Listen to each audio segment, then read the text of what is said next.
Okay, so if you're into pop culture or collectibles at all, you have seen Pop Mart toys everywhere. It seriously feels like they just exploded out of nowhere. But their latest financial report, wow. It's not just a story about growth, it's about how a company can completely transform itself into a global powerhouse. Let's get into it and see what these numbers are really telling us. So let's just start with the first number from their H1 2025 report that just jumps off the page. Revenue growth. 204%. In today's economy, that kind of growth is, well, it's almost unheard of. But hang on, it gets even crazier. Because their adjusted net profit grew by an absolutely astounding 362.8%. I mean, when you see numbers like these, you just have to stop and ask, what on earth is going on here? How is this even possible? And here's the full report card. Revenue hitting 13.8 billion RMB with adjusted net profit at 4.7 billion. If you look at every single metric, they didn't just meet Wall Street's expectations, which were already super high. They completely shattered them. This wasn't just a good report, it was, by pretty much every account, flawless. And just to put that into perspective for you, think about this for a second. In just the first half of this year, they made more money than they did in all of last year combined. This isn't just growth anymore. This is a quantum leap. So, what's the secret sauce? Well, the secret here isn't just about selling more of those little blind boxes. Nope. What we're actually witnessing is a fundamental shift, a change in the company's DNA. Pop Mart is evolving from just being a toy retailer into something way, way bigger. They are becoming a global IP platform. So, what does that actually mean? It means their main business isn't just selling a product anymore. It's about creating a character, a universe, an idea, like Labubu, that can be loved and sold in any country on any type of product all over the world.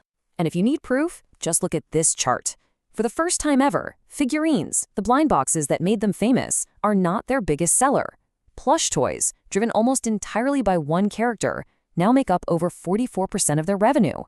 This one chart tells the entire story of their transformation. So how did one little character get so huge? Well, it wasn't some massive ad campaign.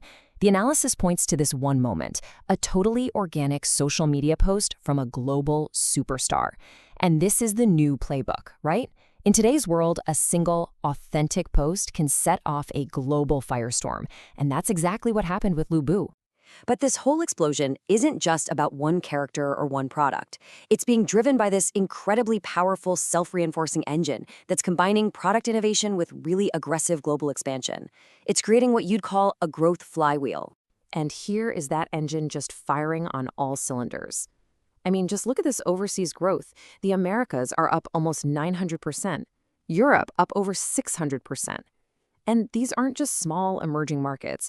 These are mature Western markets where Pop Mart is proving its characters have truly universal appeal.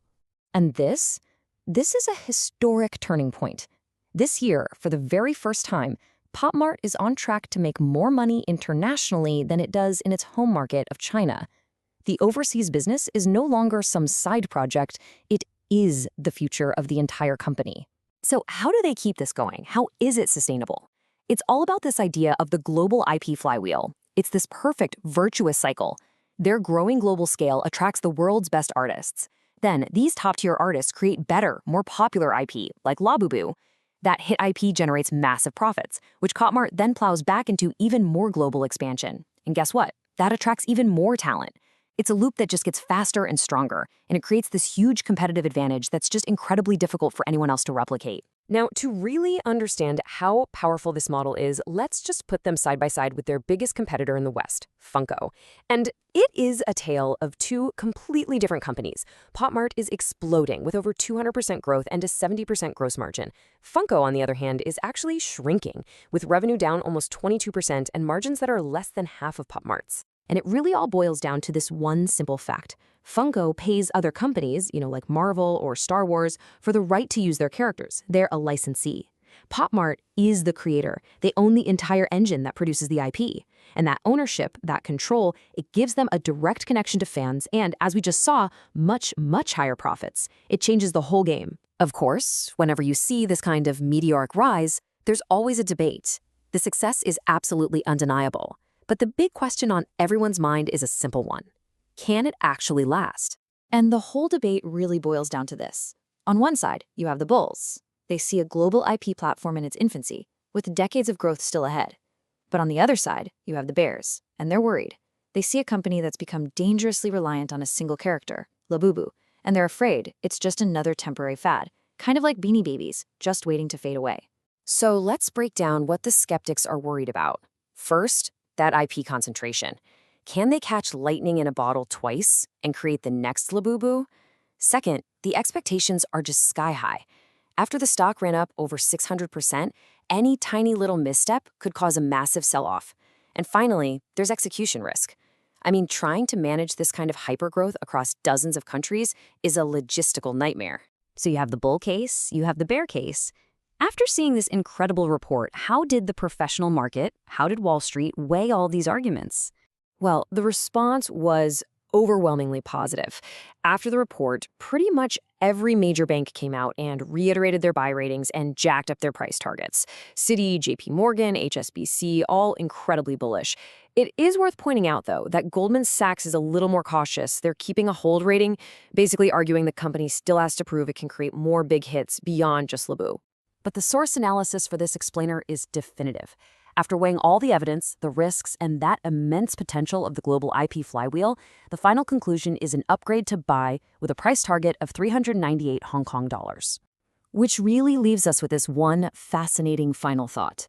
We live in an age where a creator, an artist, or a company can completely bypass all the old gatekeepers and reach a global audience instantly through social media.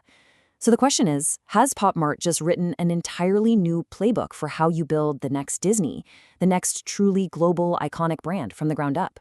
It's a huge question, and it's definitely something worth thinking about.